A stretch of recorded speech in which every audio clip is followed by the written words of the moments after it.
This is a place torn apart by violence. AMOS IMULI won't say exactly how many people he killed in a fight that saw his clan lose 10 men. I was involved in the killing. We all killed each other. It took 6 years to do all this with no rest.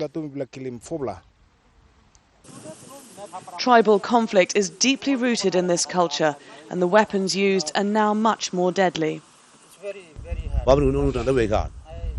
We use M16s, SLRs, homemade bows and arrows, bush knives, axes, whatever is useful to attack. Tari is an isolated town that lies well outside the realms of law and order. People here fight over almost anything, but the main triggers are land, pigs and women. Tempers are fueled by alcohol and drugs. Bye-bye.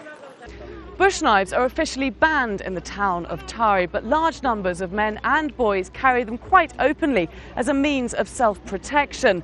It's a very volatile atmosphere and arguments are quick to flare up. Just outside the town, another clan is on the lookout for enemies. It wasn't safe to stop the car. This is a new fight that's bringing almost daily casualties to the hospital. Médecins Sans Frontières responded to the crisis just over a year ago. The team is seeing a large number of violent attacks, not only between clans, but family members. MSF has just set up a family support centre and wants to extend its counselling services into the community. We're seeing an increase in the numbers that we see. We tend to see about 8 to 9 new cases a day. That's a mixture between family violence and sexual violence. Alison was raped by a neighbour. She was then beaten up by her husband. Violence permeates every part of this woman's life. She says she chopped off her own fingers after her husband rejected 2 of her children. When her third was born, he chopped her hand. With the fourth, he went for her face. Efforts to address the causes of the violence are few and far between, with government services practically non-existent and a widespread contempt for the police. More arms are building up, because every day I see that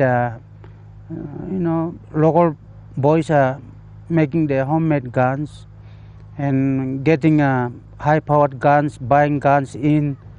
Nobody is doing anything. The police is doing nothing.